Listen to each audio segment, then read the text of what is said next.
শুভ সন্ধ্যা। Indoor plant যে জায়গাগুলো রাখি না, সেই জায়গাগুলো বড্ড নোংরা হয়ে যায়। এমনিতেও তো ইনডোর প্ল্যান্ট আমার সব থেকে পছন্দের, তাই জন্য সেগুলোকে সরিয়েও রাখতে পারি না, রাখলে দেখতেও ভীষণ ভালো লাগে। ওই জন্য সেই জায়গাগুলো সপ্তাহে একদিন পরিষ্কার করি। আমি এবার বরাবরই নোংরা জিনিস একদম পছন্দ করি না, আর যেহেতু ওটা পুরো রাস্তার পাশেই, তাই ধুলোটা বেশিই জমে যায় ঘরের থেকে। তো একে একে আমি সব গুছিয়ে নিলাম, এদিকে আমি জানালাগুলোও পরিষ্কার করলাম। আর সপ্তাহে একদিন করে না আমি পুরোপুরি ডিপ ক্লিন করি। আর আমাকে যদি সারা দিন বলো না খেয়েও শুধু ঘর গোছাতে, আমার ভীষণ ভালো লাগবে। ঘর যেমনই হোক, সেটা যদি সুন্দর করে গুছিয়ে রাখি, দেখতে কিন্তু ভীষণ ভালো লাগে, বিশেষ করে পরিষ্কার।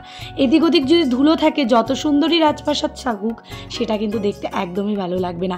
আর আমি আগের দিনই বলেছিলাম আমার ডাস্টে একটু অ্যালার্জি আছে বলে আমি অল্প ধুলো হওয়ার সাথে সাথেই কিন্তু পরিষ্কার করে নিই। আর এখন না ফ্যানটা চালানো হবে না, ওই কারণে ফ্যানটাও পুরো পরিষ্কার করে রেখে দিলাম। একটা ভাবছি এবার ফ্যানের একটা কভারও কিনবো, নয় এভাবে রেখে দিলেও কিন্তু সেই ধুলোগুলো আটকে যায়। দেখতে দেখতে বিকেলও চলে এসছে, আজ একটু দেরি হয়ে গেছে, আজ আবার একাদশী। ভাবলাম একাদশীতে বাড়িতে সেরকম রান্নাবান্নার চাপ থাকে না আমার, তাই ভাবলাম আজকে এই ঘরটা পরিষ্কার করে নিই। আর আমি যেই রুমগুলোয় থাকি সেই রুম না প্রতিদিন পরিষ্কার করা হয় না, কারণ শুধু ঘুমানোর জন্যই আমরা এই ঘরটায় থাকি, ওই কারণে আর রোজ পরিষ্কার করার প্রয়োজনও হয় না। ওই সপ্তাহে 1-2 দিন পরিষ্কার করলেই আমাদের যথেষ্ট, খুব একটা নোংরা হয় না। আর সবসময় তো নিচে থাকি মায়ের সাথে, শাশুড়ি মায়ের সাথে, কারণ আমাদের নিচের রুমে রান্নাঘর, খাওয়া দাওয়া সব কিছুই হয়, তাই শুধু এখানে রাতেই আসা হয়। আর ওপরের শুধু বাথরুমটাই ব্যবহার করা হয়, আর সেরকম কিছুই করা হয় না। আর দেখতে দেখতে যে সকালে জামাকাপড় কাচা হয়েছিল সেগুলো তুলে নিয়ে যাচ্ছি, আর বিকেলে যে কটা কাচাকুচি হয়েছে সেগুলোও নেড়ে দিচ্ছি। আর একাদশী দিন আমার কিন্তু খুব একটা ঝামেলা থাকে না বলতে, আমি সাবান শ্যাম্পু কিছুই ব্যবহার করি না, শুধু স্নানই করি।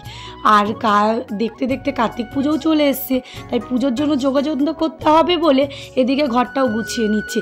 আর হয়েছে জামা কাপড়ের সাথে সাথে জামা কাপড় ইস্ত্রি করা।